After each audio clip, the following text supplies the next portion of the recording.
Welcome to Key Conversations, where you get to connect with the best of the music business, unlocking the secrets to exploding your music career, presented by In the Key of Success. I'm your host, Cheryl B. Engelhardt.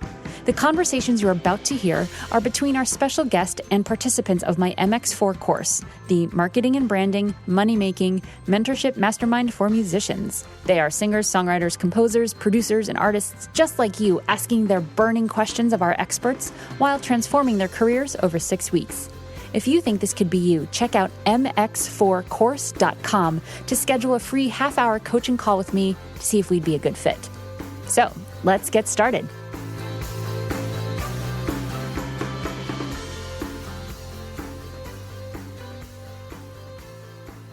I am really excited today to have Antony Bruno here with us. He is the Director of Communications for Royalty Exchange, which is an online platform that helps artists raise money by connecting them to private investors. Who doesn't love a good private investor? He's also the former digital editor for Billboard magazine and followed the digital music industry's evolution since the launch of iTunes. So he kind of knows what's up. So Antony, thank you for being here. Hey, thanks for having me.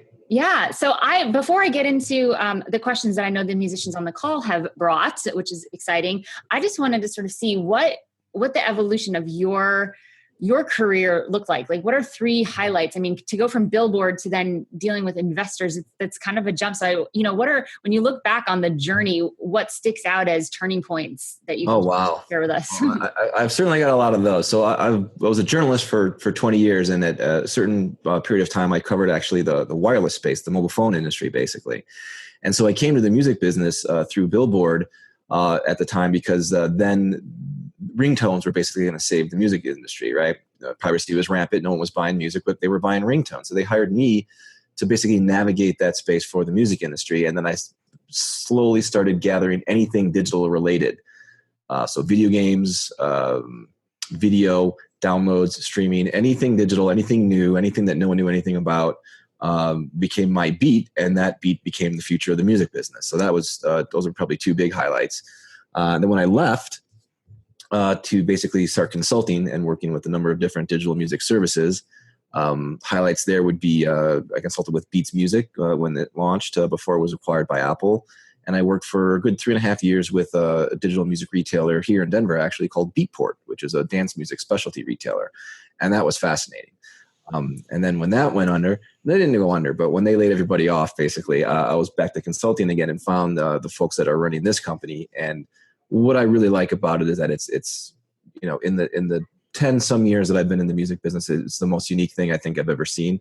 And to be able to be involved in that and learn a new part of the music business that I hadn't really covered before and offer a new product that really no one's ever heard of before was just a fantastic opportunity. So I'm really happy to be doing this now. Cool. And because it is kind of a new product on the market, give us like the 1-2 of what Royalty Exchange is before we actually dive in. So all the people listening who haven't done the research yet can sort of get the world of it. And then we'll dive into picking your brain. Sure. You broke up a tad bit there, but basically the top line here is that we are an online marketplace for basically buying and selling royalties. So we serve both the seller and the buyer. We don't buy or sell anything ourselves. We're simply, again, the online platform, the marketplace where all this takes place. And so what it really is that for the seller, this is a place where it's an opportunity to raise money, leveraging your back catalog in a much more flexible and what we think fair way than some of the opportunities presented from other options and historically in the music business. So that's for the seller side. And for the investor, for the buyer, it's really access to an entirely new asset class that they haven't had access to before. There's been a lot of institutional money in the music industry buying into royalties and royalty organizations, but not really a lot of opportunity for the individual investor at different levels. So we look at ourselves as very much a 2-sided marketplace that tries to create a win-win solutions for anyone who's involved.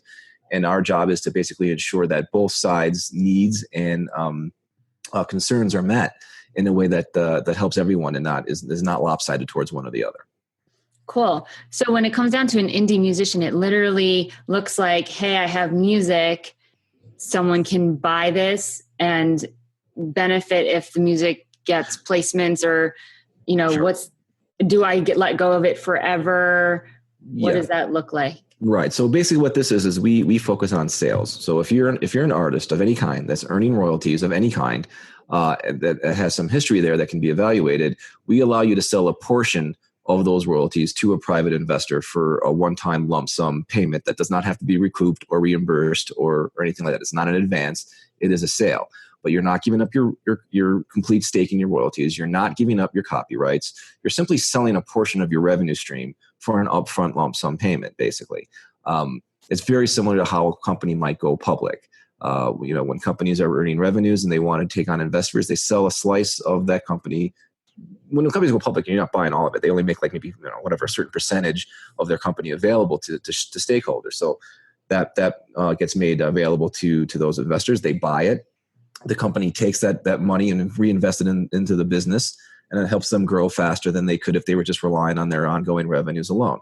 This is pretty much the same thing.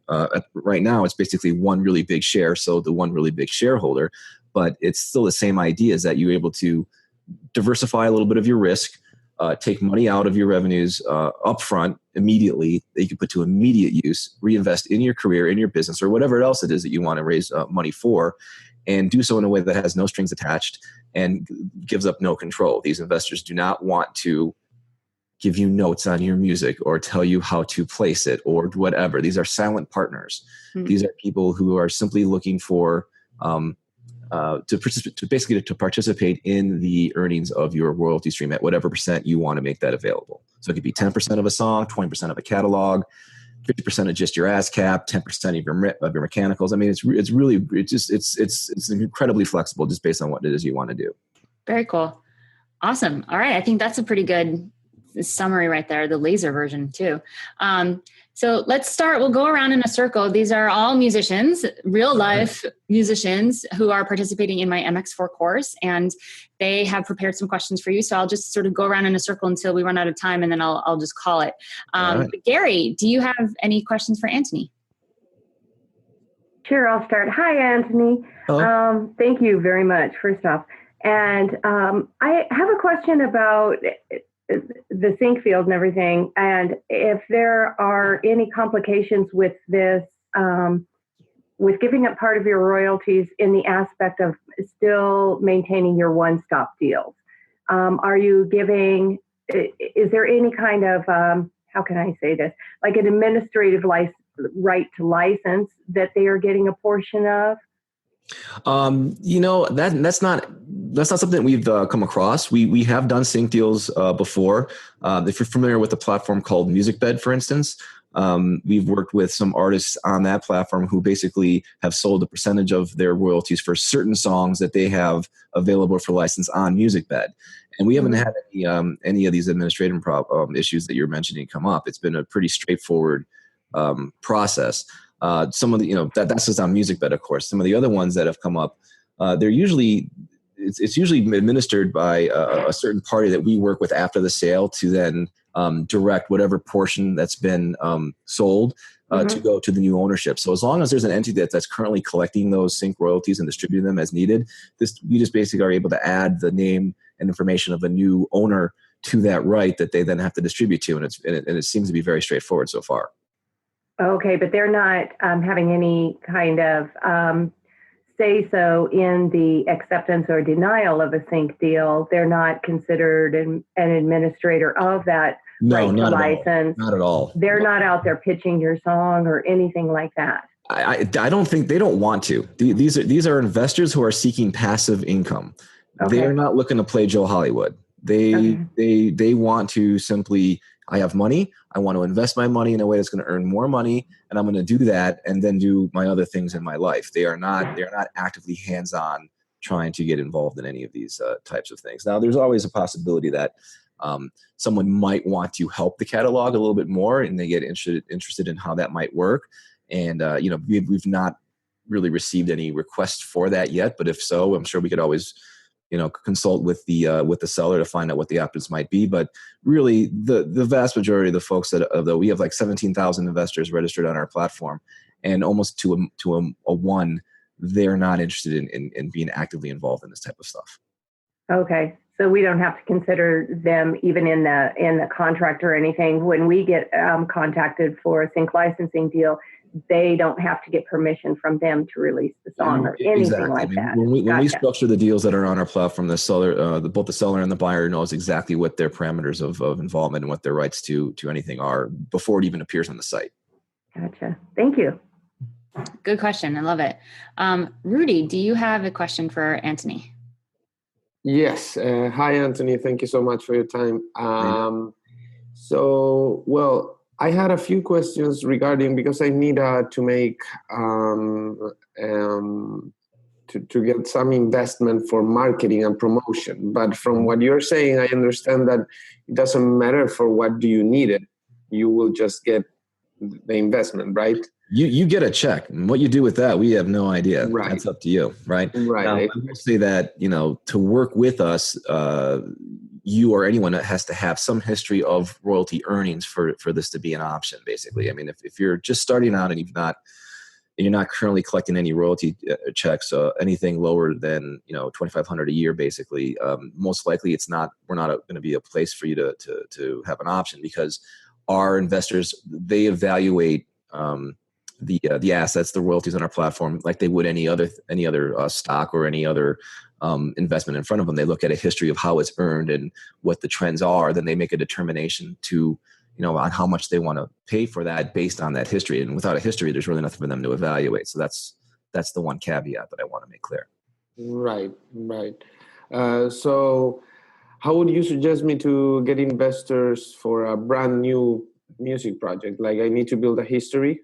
Right. So the way this works is that if you have old music that you've already put out there that's making money through royalties, you could sell a portion of that revenue stream and to raise money, and then you could take that lump sum that you receive from the sale and apply it to your new project in a way that doesn't force you to have to take an advance. So a lot, very common in the music business is you take an advance and you use that advance to pay for your new project, and then whatever money that is made from that new project goes to recouping that advance. And quite a few of those advances never get recouped depending on the situation. This is a little bit different. This is basically, okay, I want to pay for this new project, but I want to pay for it out of my own pocket in a way that has no future recoupment demands on it, basically. So you're able to basically sell a portion of your old catalog or song or whatever it is, and use those proceeds to fund your new project, and then everything you make from that new project you keep completely on your own because you have no advance to pay off. Yeah. And Rudy, I think that you're, and correct me if I'm wrong, you're also asking, like, if you don't have that first project that's going to help fund the second project, if you're just starting from scratch with a new project, then where does that funding come from? And this is not that site, but MX4, we will be talking about fan funding and crowdfunding. And my last two records, I crowdfunded with just my fan base and got over 20,000 for each. And honestly, one person was like, I will write you a check as long as there's a chance that you could give me a small percentage of anything you make for the next year. And there are platforms that do that. Yeah. Well. So and I did that like not off the books, but like not through a platform. Like I just, wrote up a contract with this guy that loved the music and wanted to be a part of it in the future. And I was like, yeah, if you're going to write me a 5-figure check, of course I'm going to figure out how to, work this out. But I think that's a different conversation. Fan funding or crowdsourcing or finding investors or a brand partnership to fund something from scratch is something we can do. Royalty exchange is actually saying, okay, if you have a record or two or have created some production music and have a library of music that's not really doing much anymore, but you've had small successes, small meaning sounds like a minimum-ish of around $2,500 a year. Through your PRO, then this might be a platform to look at. But there are other platforms, and Rudy will definitely talk about that in MX4 for sure. But I think this is a different conversation. Yeah, that clarifies my question regarding that. That being said, I also have projects and albums that I've done, and I'm currently earning royalties, so I may be able to be a part of your platform as well. Absolutely. I was wondering, what alternatives could you suggest me to get my music into libraries, music supervisors, and music editors? Because how can I be heard among everybody else that is trying so hard? Like, you just asked the holy grail question that every artist in the world, I think, wants to know. I wish I had the answer for you for that, but unfortunately I don't. I'm not an expert in that area. I think it's just a matter of making sure that your music is available in as many places as there are audience, with as few restrictions to hearing it as humanly possible at this stage. I think, the more barriers before an ear and your music there are, the less chance of your music being heard. And so to make it as available as possible is really, I think, step one.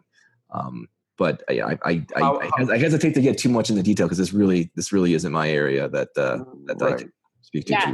So how does it work with your company? Like, Sure. I apply my music there, and how do you show it? So we're not a curated platform. So what it is that if you were to come to us, and if you have, you mentioned you have some projects that have been earning money, what we'll do is we'll take a look at your earnings history and try to get a sense of the trends involved. Is this going up? Is it going down? Is it about the same? How much is it earning? From what sources is it earning? From what area is it earning from? We evaluate all of these things, and then make a recommendation as to how much we think.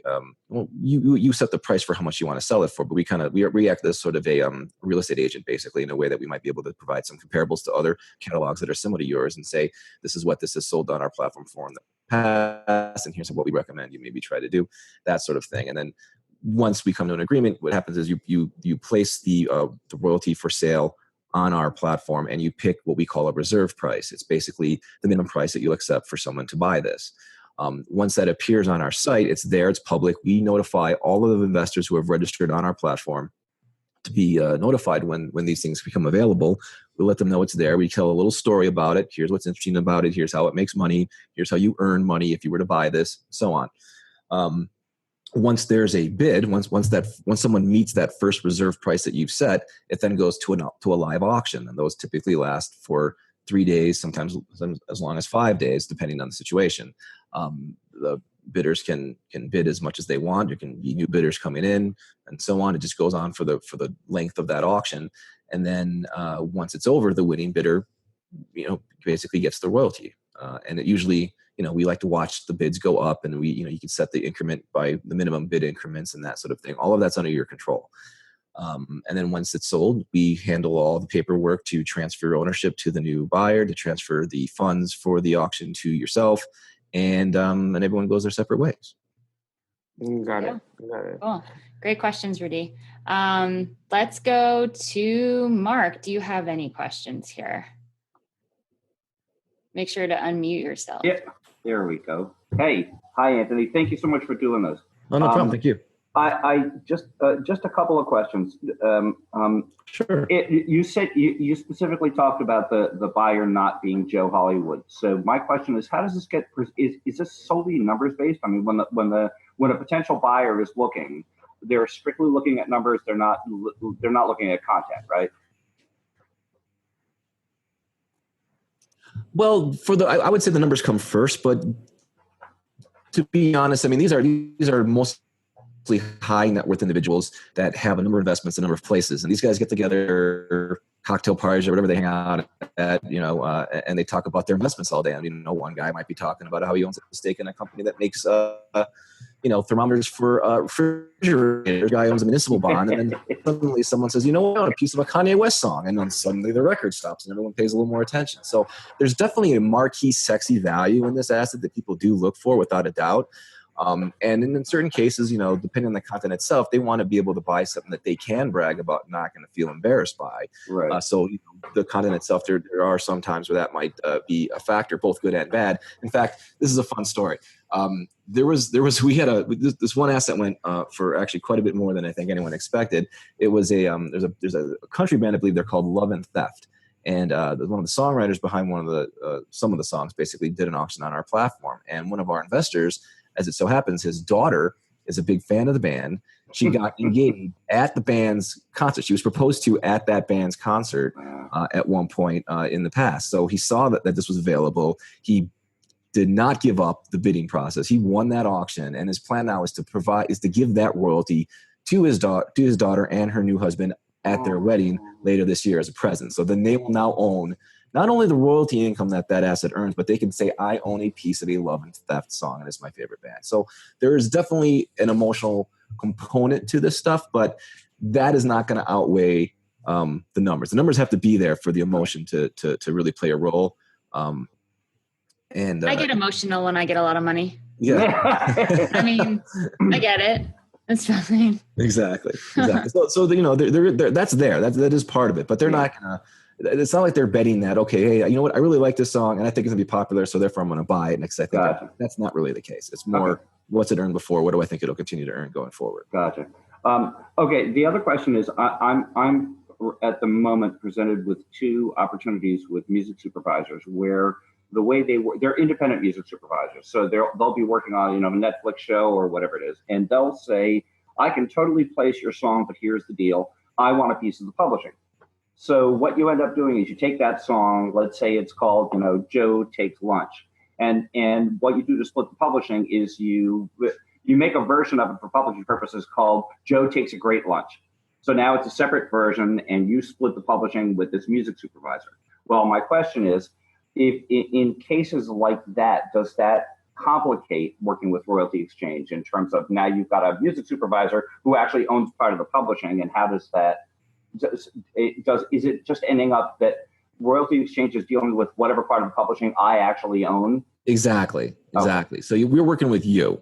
And so like in a typical songwriter publishing agreement, you know, that these things are very, very common. What tends to happen is when we work with the songwriter, they're selling their songwriter share that they have 100% access to. So if you've already made an existing publishing deal, that's history. In fact, a lot of times our investors like that. They like the idea of, okay, I'm going to buy into the songwriter share. There's a publisher out there who's incentivized to place this music and do all this work, and I don't have to do anything. That's what they do, right? I'm just gonna cash checks. So that they actually like that sort of thing. Now, after the fact, if there's other deals to happen, that's fine. But as long as we've got the the paperwork and the clear rights ownership to those to the new owner after the sale, so that there's nothing's going to interfere with what they're owed going forward. We'll have to make sure all those things are locked up. But like I said, until we have 100% assurances and the paperwork all filed that assures all of that, it won't even appear publicly on the site. So we do a lot of that due diligence for you in advance. Okay, now just one last question is, where does RE make its money? Does it make it from the buyers? We take a commission on the sale. Okay. We're like a real estate agent. Gotcha. Cool. Let's go around. Let's do a laser round, one question each. So keep it to one question here. And we'll go back to Gary if you have one more question. If not, we can pass it to Rudy. You just mentioned about your that you're more like a broker than a brokerage firm or whatever in between these two. So that was my question. Like, what is your percentage of the take? And also, like, if I'm a co-writer, so if I only own half of the rights, from what you just said, it sounds like I can sell my half of those rights. I'm not trying to convince my co-writer to give up theirs as well. Exactly. In fact, what happens quite a bit is that that exact situation happened. You know, today there's so many writers on some of these songs. So one of them will come to us. We'll do a deal with them. They'll sell whatever portion of their individual right that they have. And then they turn around and they tell all their other co-writers what a great deal they just got with us. And next thing you know, we got all of them coming to us. And it's really kind of cool. So in fact, more than half, close to 2/3, I believe the figure is now, of the people that we've worked with on the platform have either come back for a second auction or they refer a friend to us. That's how we get most of our clients. And that's a stat that I'm actually very proud of. Very cool. Awesome. That's a good question. All right, Rudy, do you have one last question? Yeah, that kind of answered my question. But so you sell only your writer's share. You don't sell your publishing share. You sell whatever share you have access to. Okay. So if it's the writer share, it's the writer share. But we've worked with publishing companies that have sold part of their publishing share. We've worked with labels that have sold part of their sound recording share. I mean, it really depends on what it is that you own and what can be transferred.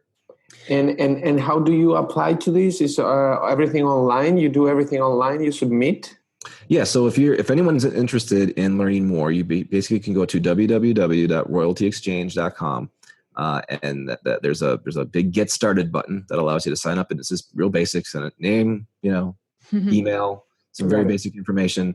Someone will get back to you very shortly, and we do it by email at first, and then it goes to a phone call.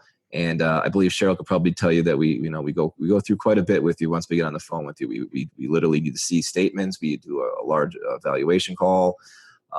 Really work through all the details of the royalty in question, Then we'll have a second call to kind of go over, okay, what do you want to do with this? What do you want to start it at? I mean, it's very much a very personal, very direct one-on-one process between our staff here and all the folks that we work with. And so there's a lot involved. It seems like a lot, but we actually have it down pretty standard now. So it didn't take a lot. I signed up to vet them before I decided if I wanted to do the podcast or not. Exactly. And I went through the whole process, and it sounded interesting, and it didn't take a long time. I mean, you're logging into your backend for royalties, you're downloading a bunch of statements. But other than that, it's a conversation. And one thing that I just wanted to touch on, Rudy, that I was a little confused about, you're never not the writer of the song. Like if you wrote the song, like you're always like the credit is there. That was something I was like, if I give up a writer's share, you're actually just giving up the money, the income. It's really just all you're doing is giving up the revenue. You're not giving up the fact that you are the writer. You don't have to. It's now not like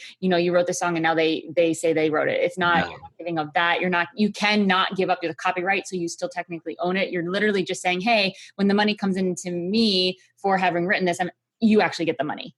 Right. Yeah. We take care of it before it even gets to you. It's already being transferred. You don't have to manage that at all. So just to clarify, like if you say you're giving up the writer's share, you're actually just giving up the income from the writer's share. Exactly. Just wanted to make sure that was clear. And on average, from when you first reach out to us to the auction being closed, on average, we could turn that around in a month. Now, sometimes it takes longer for some of the more complicated assets that we've worked with, but typically when it's a pretty straightforward type of asset, it's you call us a month later, you have your check. Awesome. Cool. Mark, do you have one final question for Antony? I have one very brief question. Actually, it's really more than anything, it's kind of an artist advocacy question because Sure. I knew it was going to be hard to word it.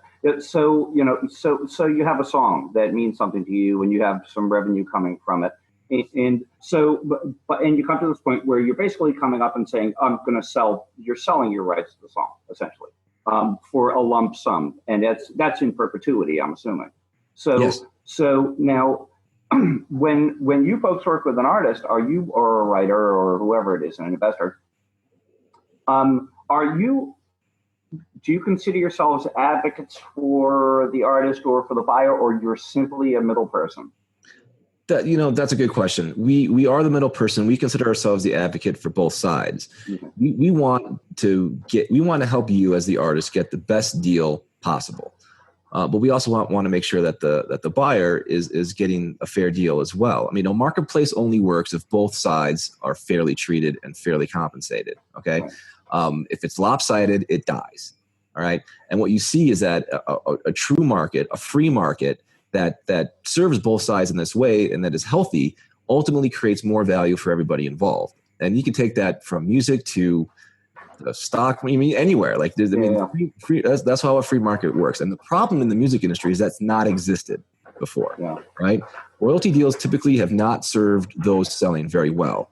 These are backroom deals. You got some big wig and a cigar handing you a deal saying this is good till you walk out the door. You have no idea if that's the value you should get. But frankly, the guy buying it doesn't really know if they're offering too much or too little themselves. More often than not, they know a little more than the artist does, though.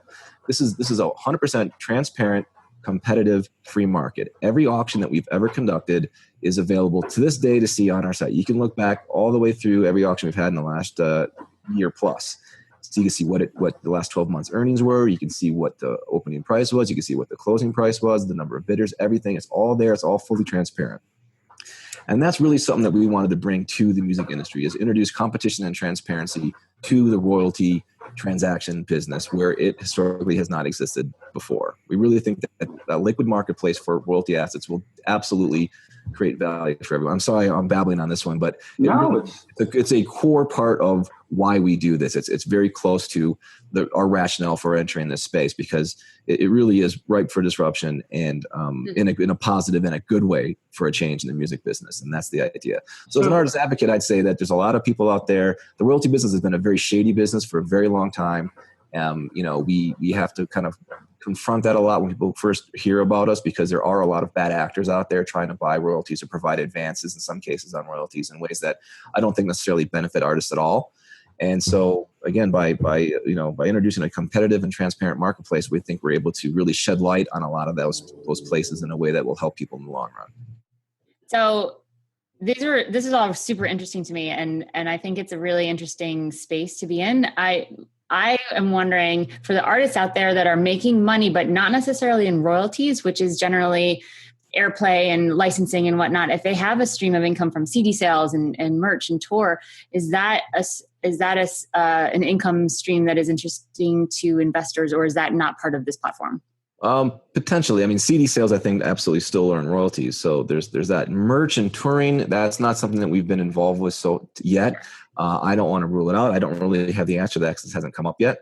But if there's, as long as there's a way of tracking it and transferring it, then it's always a possibility. But right now, royalty is really, whether it's a music, if anything, we would expand beyond music royalties into other types of intellectual property royalties, photos, movies, film, TV, things like that.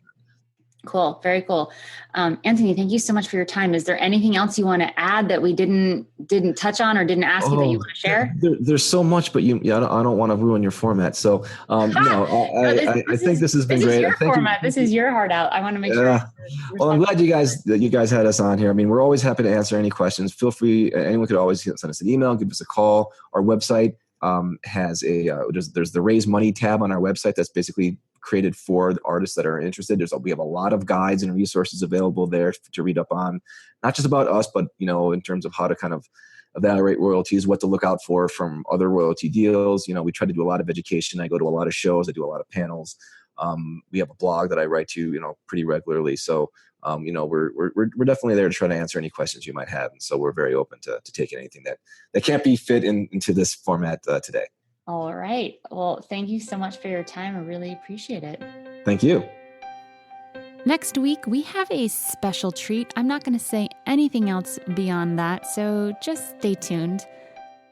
Please don't forget to rate and comment on iTunes and Stitcher Radio if you like this podcast. It's the best way to keep it going, get more subscribers, and continue to share this awesome information with the indie music community. Thank you, and we'll see you next time.